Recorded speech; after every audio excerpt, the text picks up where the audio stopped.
Hey there everybody, welcome to the channel. I'm your host, Pubo Rama, and in today's video I'll be showcasing how I earn over $5 million every day that I play on my Broke to Billions account in Grand Theft Auto Online. You might think, oh my god, $5 million, that sounds like a ton of work. I don't want to do that, Poob.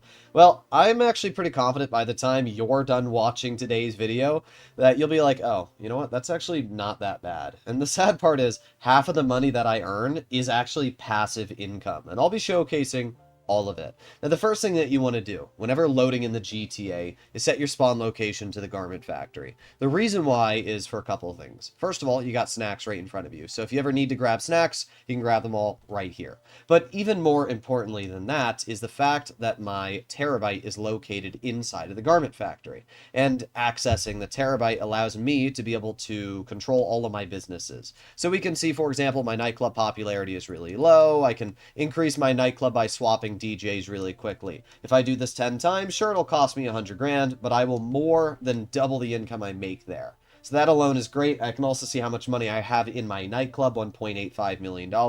So if I ever need to do a sale mission, boom, I can, and I've earned a boatload of money there. Then I can head over to the bunker. I can do a quick resupply for $75,000. I can see how much product I have in it, $860,000.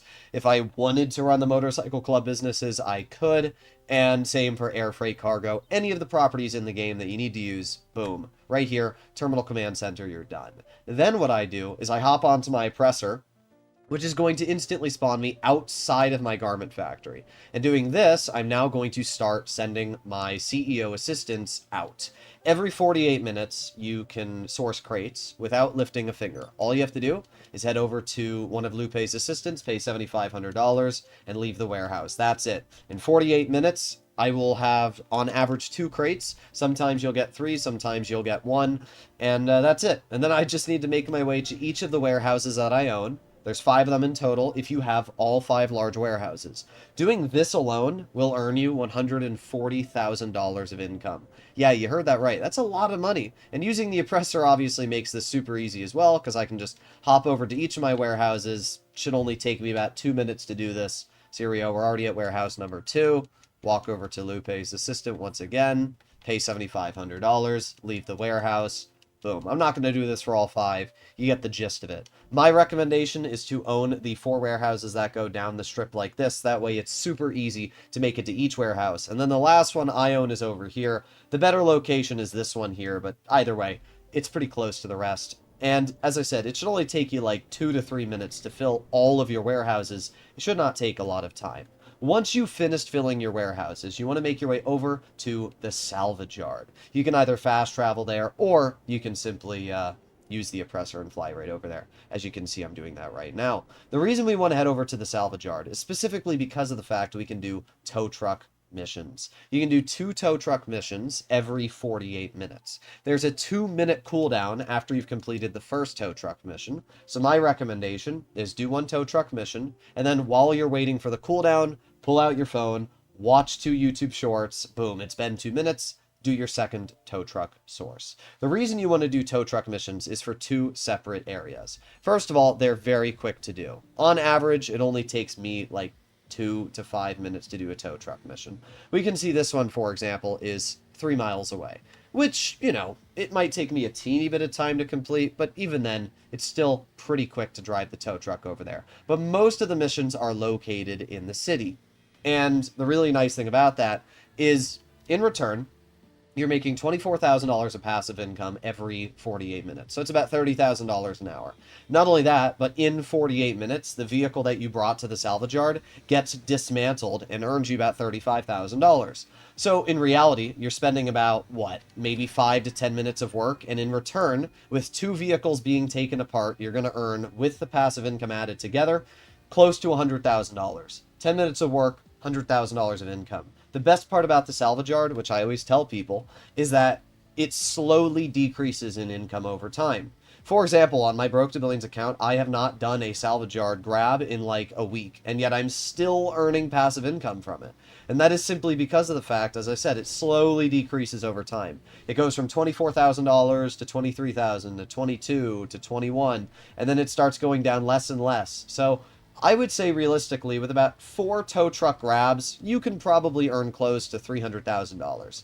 10 minutes of work, $300,000 earned. That's pretty good if you ask me. If you own a hangar, make sure to set your spawn location there. Then you're going to go to the pause menu, find new session, invite only. Doing this, the game's going to fast travel me over to the hangar. The only reason I'm going to the hangar really quickly is so that I can send Rooster out for $25,000, and he'll go get me a crate. In the latest update for Grand Theft Auto Online, Rockstar added Higgins helicopter tours, which I was just at right here. Higgins helicopter tours increases each crate's value in your hangar by 10%. So instead of earning a crate that's worth $30,000, now each crate that's brought back to the hangar is worth $33,000. And not only that, but Rooster has a 25% chance to bring you back 2 crates, which means you'll make $66,000 for only paying $25,000. In general, Rooster is one of the easiest ways to fill your hangar. You never have to worry about being raided, and once it's filled, you do a simple sail mission in a public lobby, and boom, you've earned all that money back. The final 2 things I do is go onto my phone and call Mutt and Raph. Calling Raph will give me the ability to see how my heat level is doing on my 3 different businesses. So we can see I've got the hands-on car wash, 48% heat level. We got Higgins helicopter tours, 48%, and smoke on the water, 48%. These are really important to keep an eye on because it will affect how much money you can earn in the hands-on car wash. Obviously, earning $30,000 every 48 minutes is fantastic, especially because all I have to do is lower the heat once every like 4 hours, but definitely something to keep an eye on. The other thing that you're going to want to do is go back onto your phone and call Mutt. Mutt is obviously a very, very important person to call. That is because you are able to resupply your acid lab. Doing this will also earn you money. Now, I already have my acid lab filled on this account, so I can't buy supplies at this point, but if you do have the ability to purchase supplies, make sure to take advantage of that, because then you're going to be earning money from your passive income, and also now we are able to start doing our active grinding.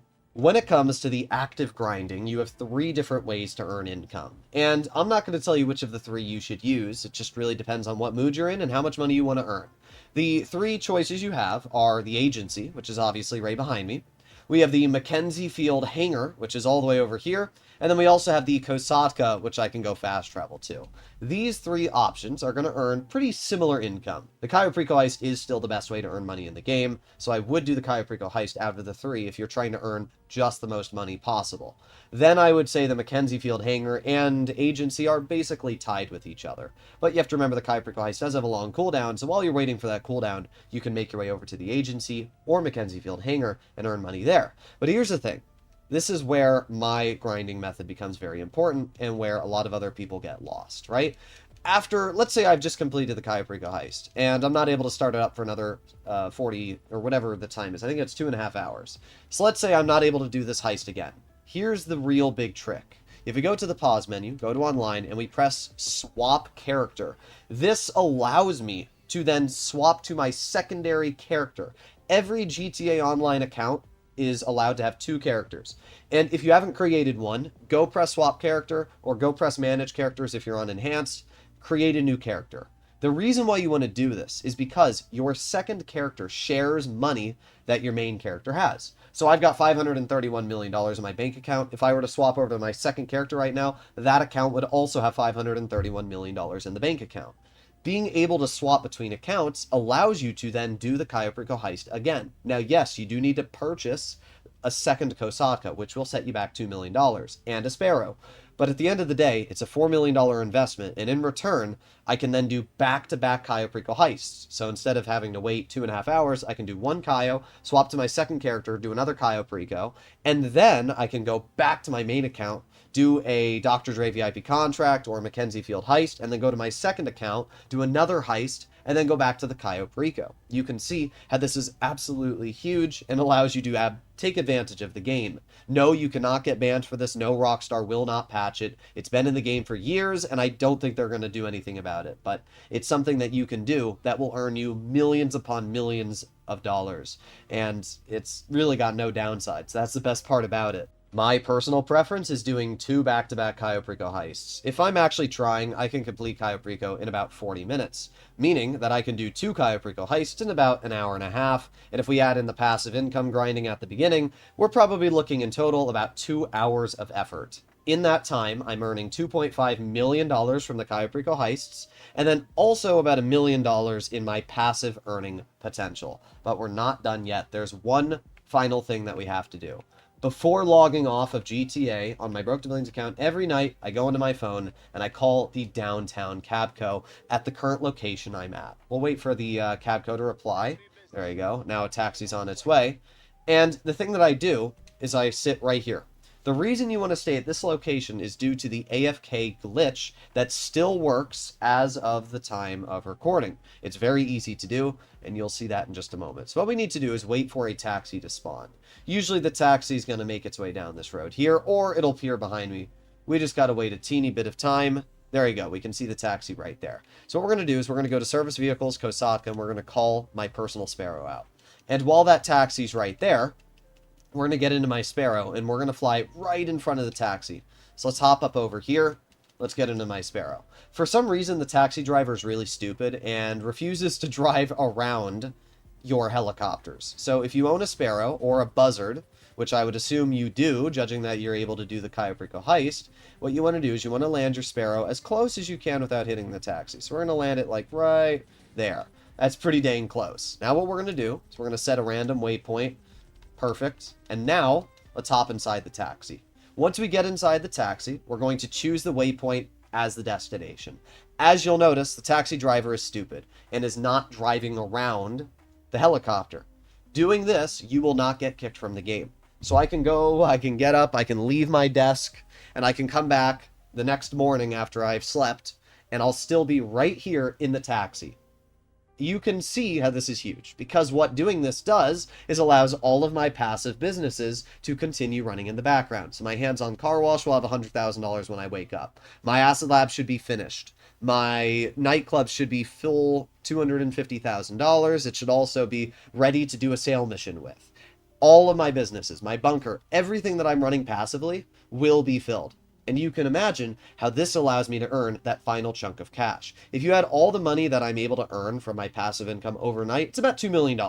So if we had the $2.5 million from my Cayo Perico heists, $2 million from overnight passive income, plus the $1 million of grinding passive income, in total, all of that together equals about, I would say, $5 to $6 million of passive income. It's absolutely huge, and it's obviously very easy to do.